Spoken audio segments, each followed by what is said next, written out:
Salute a tutti. Stefania Pettini aveva 18 anni. Era di Pesciola, una frazione del comune di Vicchio nel Mugello. Lavorava a Firenze come impiegata. Pasquale Gentilcore aveva un anno in più. Era di Molin del Piano, una frazione di Pontassieve, nelle vicinanze.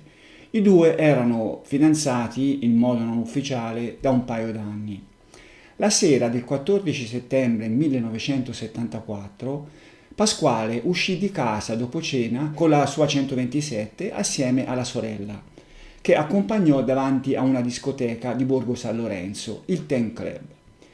L'accordo era quello di ripassare a mezzanotte e mezzo a prenderla. Poi andò a Pesciola a prendere la fidanzata. I due furono visti a un passaggio a livello attorno alle 9:20 e poi non furono visti più. La mattina dopo, domenica, i loro padri erano davanti al maresciallo Michele Falcone nella caserma dei carabinieri di Borgo San Lorenzo a denunciare il fatto che i loro figli non erano rientrati. In quei momenti arrivò una persona ad avvertire che in un campo, in località Fontanini di Rabatta, frazione Saginale di Borgo San Lorenzo, erano stati trovati due cadaveri vicino a una macchina. Michele Falcone capì subito che i due eventi erano collegati. Andò sul posto e in effetti trovò una Fiat 127 in mezzo a un campo. Ecco, si può vedere qui in foto la Fiat 127, alle spalle si vede una vigna. Il muso dell'auto era rivolto verso la strada asfaltata. Ecco, la scena era terribile. Qui si vede la coda dell'auto con la portiera del passeggero spalancata, la trovarono spalancata, e il corpo della ragazza di Stefania che giaceva vicino alla coda, supino, completamente nudo, gli slip strappati erano lì vicino, erano stati evidentemente strappati da chi l'aveva uccisa, e aveva le gambe divaricate e anche le braccia divaricate rivolte verso l'alto. L'impressione fu quella che il corpo era stato trascinato, chiaramente, no, per i piedi. Il corpo era tutto coperto di ferite, in apparenza di punta di coltello. Ce n'erano alcune sul torace che erano molto gravi, solo alcune. Le altre, se ne sarebbero contate quasi un centinaio, erano tutte piccole, delle punzecchiature. Particolare raccapricciante, alla povera ragazza era stato infilato un tralcio di vite in vagina. Possiamo vedere in quest'altra foto invece il corpo di Pasquale, che era in auto, aveva soltanto gli slip, anche il suo corpo era imbrattato di sangue, si vedevano due ferite al fianco destro e aveva il sedere appoggiato al sedile del passeggero che era completamente reclinato e imbrattato di sangue. Aveva la testa appoggiata al finestrino di guida che aveva il vetro infranto. In quest'altra foto si può vedere in modo più chiaro la sua testa appoggiata al finestrino. Michele Falcone rimase sul posto a presenziare la scena e chiamò i rinforzi.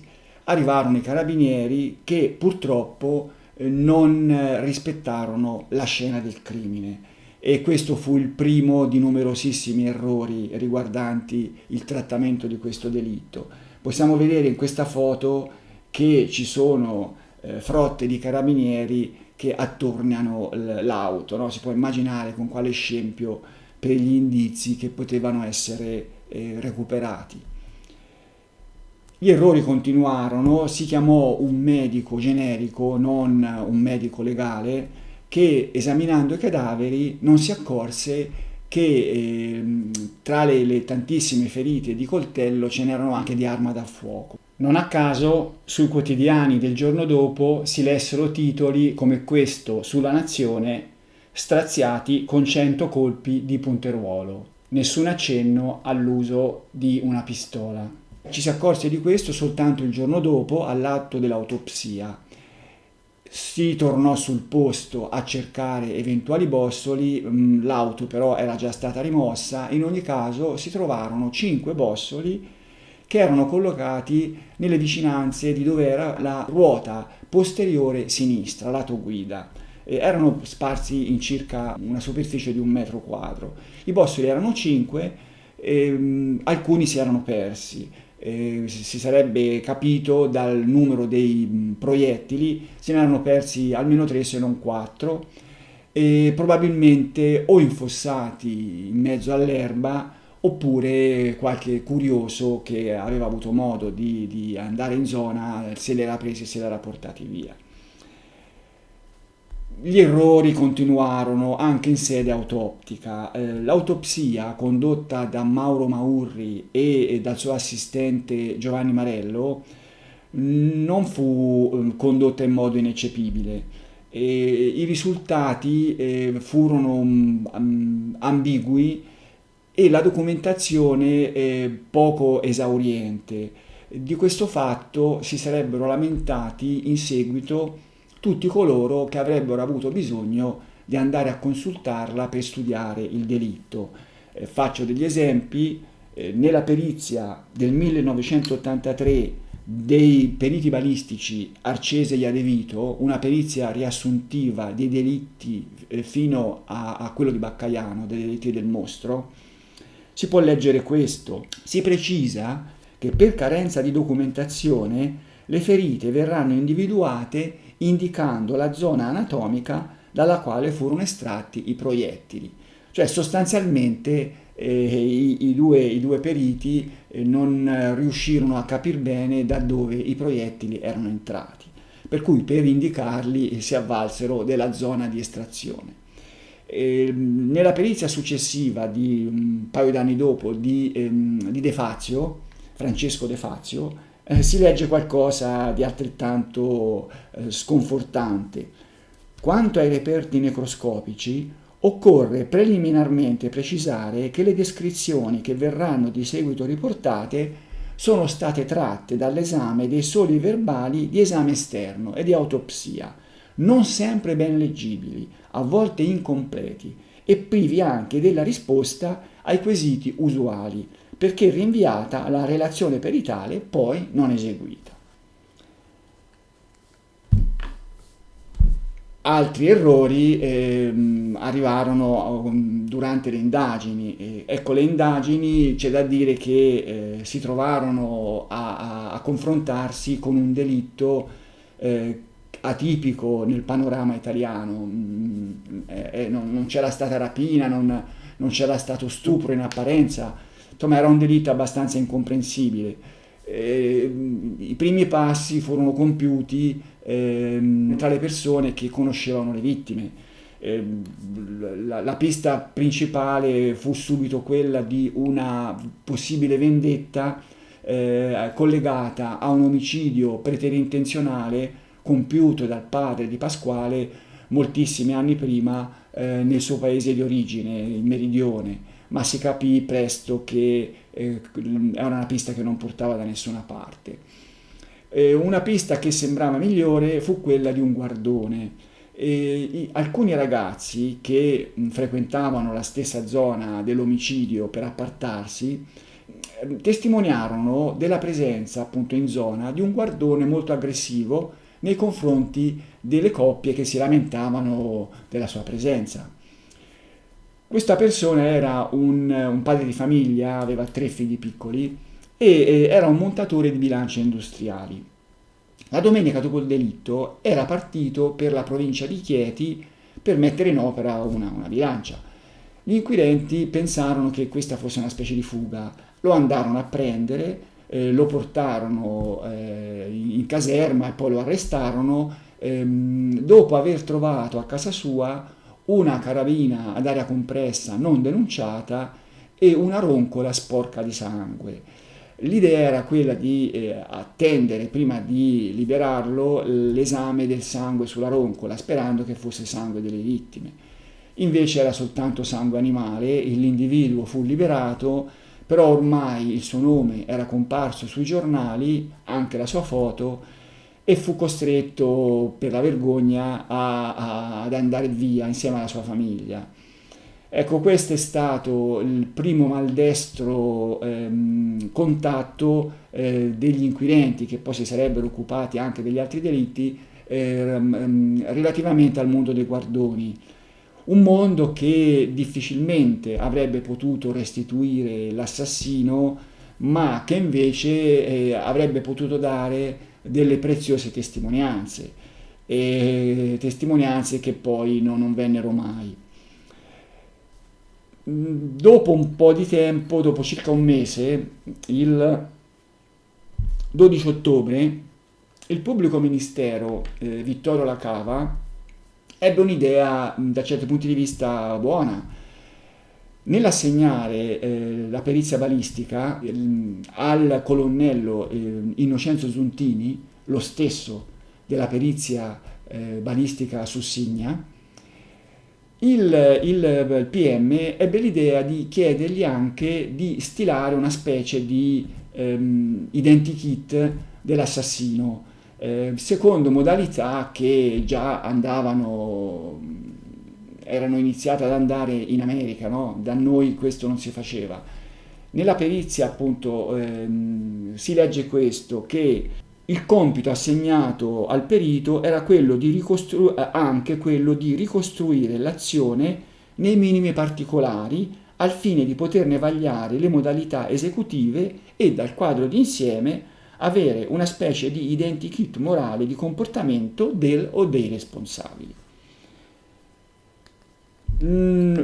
L'idea era buona, ma la persona alla quale era stata fatta la richiesta non era la persona giusta. Abbiamo già visto nei filmati su Signa che come ricostruzione della dinamica dell'omicidio Zuntini aveva sbagliato. Ecco, in questo caso sul delitto di Borgo San Lorenzo i suoi errori furono ancora più gravi. Questa perizia per anni è stata un mistero nel mondo degli appassionati che cercavano di capire qualcosa di questo delitto. Il delitto è sempre stato un po' un enigma, anche perché appunto i dati disponibili erano pochi. C'era la perizia De Fazio, nella quale venivano descritte le ferite, ma in modo un po' poco preciso, e poi c'era la deposizione dell'anatomopatologo Maurri, che aveva appunto fatto l'autopsia, al processo Pacciani, ancora più imprecisa. Quando Maurri fece questa deposizione pareva che non si ricordasse nulla di questo delitto.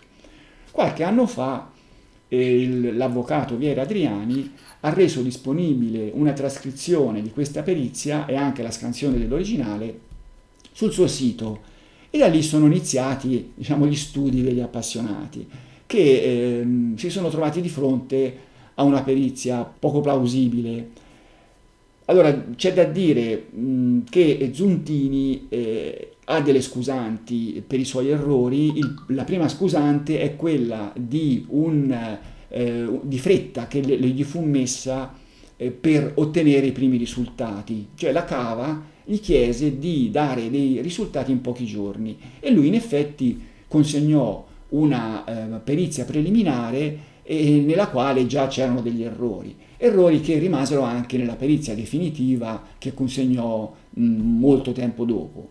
Da un punto di vista balistico i risultati della perizia furono abbastanza buoni, nel senso che, contrariamente a quanto era successo nel caso di Signa, il perito riuscì a individuare il tipo di arma. Allora, innanzitutto le munizioni erano uguali a quelle di Signa, erano delle Winchester calibro 22 LR con l'ogiva in bagno di rame, erano delle super speed. L'impronta del percussore sui bossoli era di tipo quadrangolare e Zuntini riuscì a collegarla ai modelli della Beretta. Escluse alcuni modelli a 5 colpi, per esempio, i colpi perché erano troppo pochi, e si indirizzò sui modelli della serie 70 selezionando quelli a 10 colpi. Il motivo lo vedremo più avanti andando a esaminare la sua dinamica.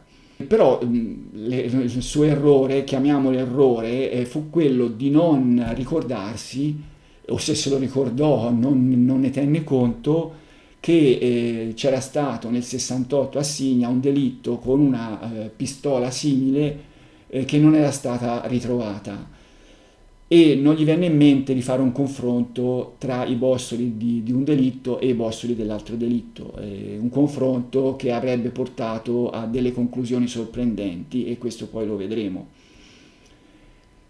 Ma dove Zuntini fece gli errori più clamorosi fu nella ricostruzione della dinamica del delitto. Ecco, allora abbiamo visto che il finestrino lato guidatore era infranto. Dalle sue parole sembra di capire che fu proprio quel finestrino a farlo andare fuori strada. Ecco, si legge così nella sua perizia. Per giudicare se il vetro è stato rotto dall'esterno oppure dall'interno, era sufficiente controllare in quale verso volgeva la bombatura dei frammenti ancora in sito. Nel sopralluogo lo scrivente poté controllare chiaramente che la bombatura era rivolta verso l'esterno e che inoltre la grande maggioranza dei frammenti giaceva verso l'esterno dell'autovettura. In base a quanto sopra si può quindi concludere che il vetro è stato rotto dall'interno dell'autovettura. Tale punto, apparentemente di scarsa importanza, costituisce invece un elemento essenziale di partenza per la ricostruzione dell'incidente. Elemento essenziale di partenza, ma purtroppo per lui sbagliato. Allora, questo elemento di partenza, cioè il fatto che il vetro del finestrino di guida fosse stato infranto dall'interno, lo fece propendere per un attacco avvenuto attraverso la portiera lato passeggero, che, ricordo, era stata trovata completamente spalancata. Cioè, secondo Zuntini, l'assassino si sarebbe presentato davanti alla portiera del passeggero e o l'avrebbe trovata spalancata o l'avrebbe spalancata lui e da lì avrebbe cominciato a sparare, colpendo i due ragazzi e uno di questi proiettili avrebbe attraversato il vetro del finestrino, altri due proiettili, poi lo vedremo, sarebbero finiti nella spalliera del sedile del lato guida. Allora, questa ipotesi è un'ipotesi che non regge per 1000 motivi. Cominciamo a vederne alcuni. Allora, vediamo le ferite su Pasquale. Su Pasquale troviamo 5 ferite descritte da Zuntini. 3 sono nel fianco sinistro, 2 di queste avevano prima trapassato il braccio sinistro, e sono nella stessa direzione delle spalle. E uno di questi proiettili colpì il cuore e uccise naturalmente il povero ragazzo all'istante. Poi c'è una quarta ferita alla pancia a 45 gradi e una quinta ferita sempre alla pancia a 90 gradi. Ecco, l'idea che danno queste ferite è quella di una vittima che presentava dapprima il fianco sinistro allo sparatore per i primi 3 colpi, poi ruotò presentando via via la parte frontale, venne colpita a 45 gradi durante la rotazione e a 90 gradi alla fine della rotazione. Le ferite su Stefania sono, quelle descritte da Zuntini, sono 3. C'è innanzitutto una strana ferita che lui definisce triplice, un trapassante, da frammenti di proiettile. Al fianco destro c'è una ferita al ginocchio della gamba destra, trapassante, della quale Zuntini non descrive la direzione, la direzione del proiettile, ma che si presume, per come poi lui descrive la dinamica, sia da destra a sinistra. E c'è un terzo proiettile che aveva preso la gamba sotto il ginocchio, fermandosi contro la tibia. Anche di questo Zuntini non fornisce la direzione, ma si presume che anche in questo caso sia, secondo lui, da destra a sinistra. Ecco, allora cominciamo a vedere. Allora, come ho detto, lo sparatore, secondo Zuntini, si sarebbe presentato davanti alla portiera del guidatore trovandola aperta o spalancandola. Allora, che l'avesse trovata aperta è assolutamente improbabile, direi impossibile. Allora Zuntini colloca i ragazzi, lei è sdraiata sul sedile del passeggero, che ricordo aveva lo schienale completamente reclinato, e il ragazzo sopra. Una posizione che già di per sé è poco plausibile, perché i due ragazzi indossavano gli slip. Ricordo che il corpo di Stefania fu trovato completamente nudo, ma gli slip strappati erano accanto, evidentemente li aveva strappati l'assassino. Ecco, sì, è possibile che i due ragazzi potessero essere uno sopra l'altro anche indossando gli slip, però insomma è improbabile. Ma la cosa assolutamente più improbabile è il fatto di quella portiera. Allora, che fosse stata trovata spalancata, Lunzini fa addirittura questa ipotesi, è da escludere. Allora, non era un pomeriggio di agosto assolato che avrebbe costretto i ragazzi ad aprirla per trovare un po' di refrigerio al caldo, no? Era una serata di metà settembre abbastanza fredda, nella quale era piovuto, e i due ragazzi non a caso si erano portati, Pasquale un giubbotto e Stefania una felpa, un pullover. Per cui poi insomma far l'amore in una macchina con la portiera accanto a sé spalancata è assurdo, no? Insomma, cioè chiunque l'avrebbe chiusa. Allora Zontini fa anche l'ipotesi però che fosse stata chiusa ma senza sicura, per cui l'assassino l'avrebbe spalancata. Anche questa però è un'ipotesi che regge poco, perché? Perché la portiera lato guidatore aveva la sicura innestata.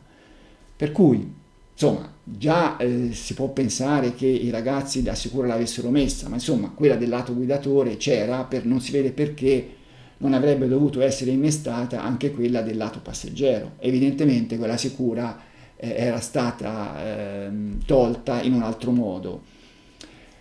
Poi abbiamo visto le ferite su Pasquale, le 3 ferite al fianco che erano nella stessa direzione delle spalle. Ecco, ora uno sparatore, qui possiamo vedere in questa immagine come sarebbe andata se lo sparatore si fosse presentato davanti a ragazzi che appunto erano uno sopra l'altro. Li avrebbe visti dall'alto, per cui avrebbe sparato dall'alto e avrebbe colpito Pasquale sulla schiena, non avrebbe colpito sul fianco.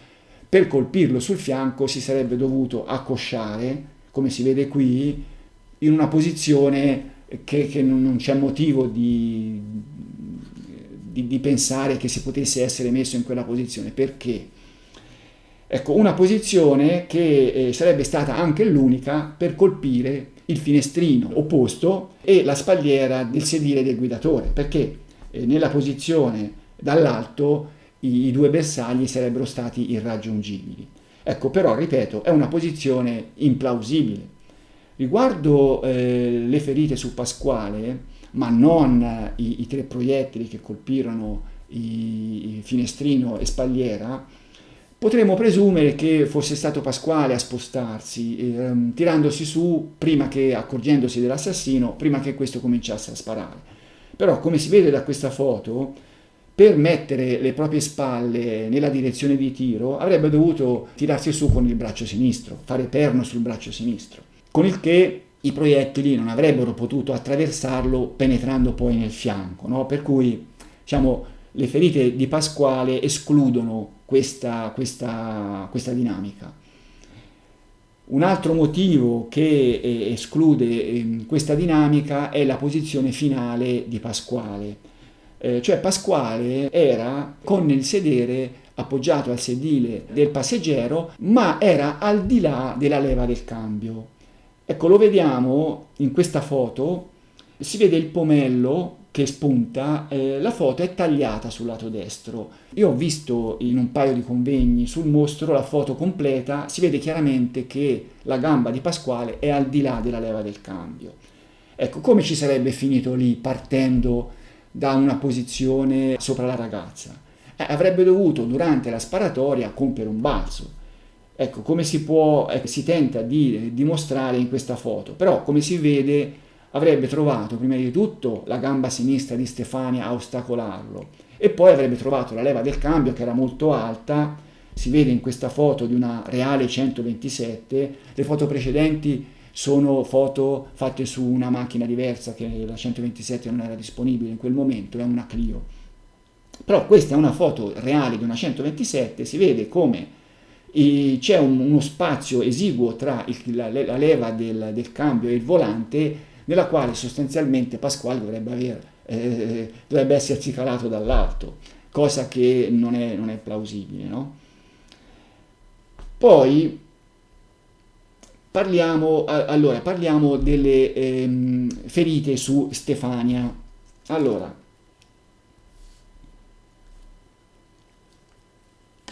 abbiamo visto che tra le ferite su Stefania ce n'era una triplice al fianco destro da frammenti di proiettile.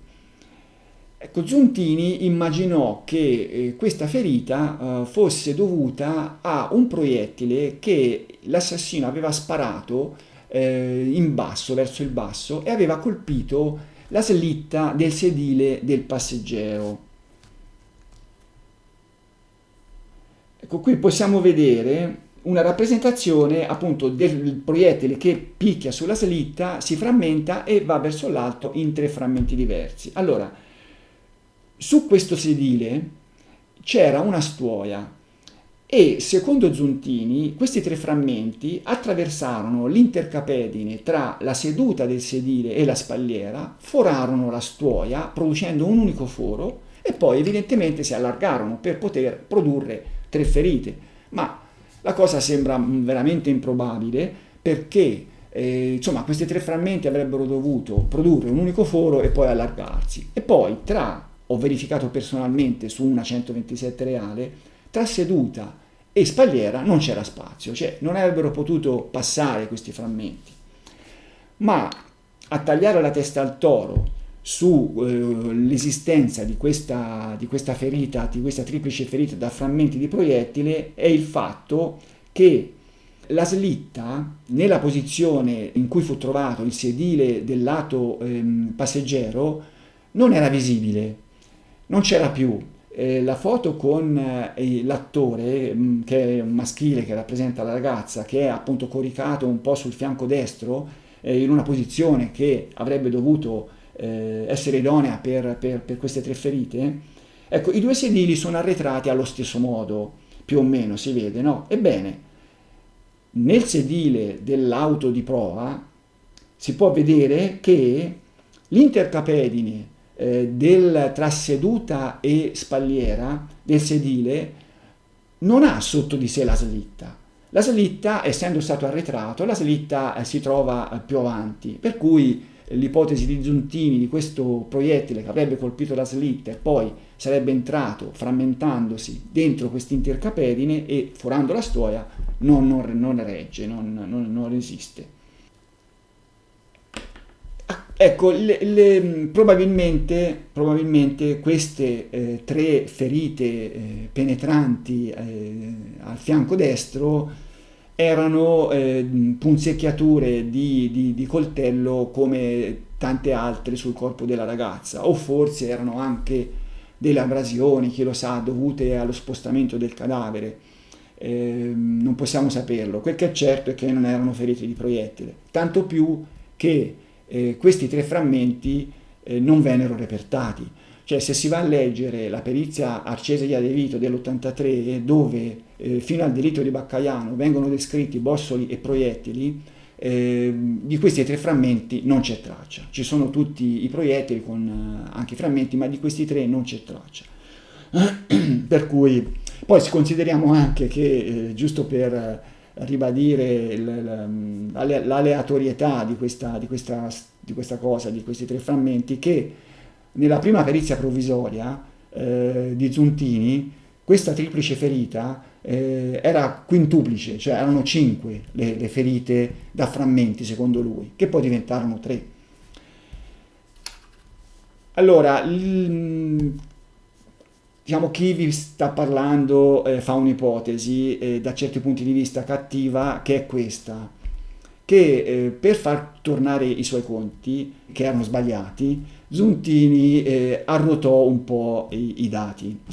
Insomma, abbiamo visto questa triplice ferita, c'è un arrotamento dei dati più importante sull'argomento dei bossoli. Allora, abbiamo visto che i bossoli, come dice lo stesso Zuntini nella sua perizia, furono trovati dove originariamente c'era la ruota posteriore sinistra dell'auto, cioè dall'altra parte rispetto al lato, secondo Zuntini, che sarebbe stato quello d'attacco. Per cui questi bossoli avrebbero dovuto scavalcare l'automobile e andare dall'altra parte. E Zuntini fa questa ipotesi presupponendo che la posizione della pistola dell'assassino fosse stata tale che questi bossoli, espulsi al lato dello sparo, avrebbero picchiato contro il finestrino della portiera spalancata e sarebbero schizzati dall'altra parte, sarebbero rimbalzati dall'altra parte. Ora, questa è un'ipotesi francamente che non regge. Bisogna pensare che un bossolo di questo tipo, quando viene espulso dalla pistola, ruota vorticosamente, per cui picchiando su un vetro, insomma, schizza da tutte le parti. Ora, che 5 bossoli fossero tutti schizzati più o meno nello stesso posto è poco plausibile. E poi, guarda caso, posto che era quello dove sarebbero andati più o meno se l'assassino avesse sparato mettendosi di fronte al finestrino del lato guidatore. Guarda caso, no? Poi la pistola, allora l'assassino in questo caso si sarebbe dovuto accosciare davvero, perché se stava dall'alto, come faceva il boss a colpire il finestrino, insomma, non è possibile. Ecco, ma la cosa che lascia più perplessi è il fatto che Zuntini dice di aver fatto delle prove che gli hanno confermato questa ipotesi. Prove alle quali io non credo. Secondo me Zuntini non aveva fatto queste prove, le aveva fatte nella sua fantasia e le aveva riportate nella sua perizia per convincere se stesso e per convincere chi poi l'avrebbe letta. È un'ipotesi cattiva, ripeto, ma a me sembra che sia l'unica possibile. Questo tentativo di arrotare un po' i dati lo ritroviamo anche nella direzione dei tramiti, dei proiettili che colpirono il sedile del guidatore. Cioè, secondo Zuntini, questo sedile era stato colpito da destra verso sinistra. Naturalmente sempre tenendo conto del lato dell'attacco, che era quello destro. Allora, questi 2 fori sulla spalliera del sedile di guida furono notati subito dai carabinieri, che andarono a cercare i proiettili che dovevano essere dentro questa spalliera. I carabinieri non li trovarono. Si deve immaginare che in questo loro tentativo di ricerca, insomma, sconquassarono un po' l'imbottitura interna della spalliera, se no come li avrebbero cercati? Zuntini dice che poi Zuntini li trovò, nella sua perizia dice che li trovò lui questi proiettili, dice che poté stabilire nell'imbottitura il tramite di questi proiettili, appunto, che era da destra verso sinistra, ma non è plausibile che lui abbia trovato intatta questa imbottitura tanto da riuscire a determinare la direzione di questi due proiettili, che probabilmente scrisse così sempre nell'idea di perorare la sua causa, no? Che è quella appunto di un attacco condotto da destra. Allora, io mi sono dilungato molto su questa dinamica sbagliata, non mi sono dilungato su quella di Signa e non mi dilungherò sulle dinamiche sbagliate dei delitti successivi, che saranno tante. Mi sono dilungato su questa per un semplice motivo, perché la dinamica di questo delitto è importantissimo che venga ricostruita con precisione, perché il delitto costituisce un elemento importantissimo di esame del comportamento dell'assassino. Questo è un delitto diverso rispetto a quelli che saranno i successivi. È un delitto nel quale si riconosce un punto di partenza di un assassino che poi anni dopo sarà tutt'altra cosa. Ecco, per questo motivo è molto importante ricostruire una dinamica plausibile. Ecco, lo faremo nel prossimo video. Vi saluto.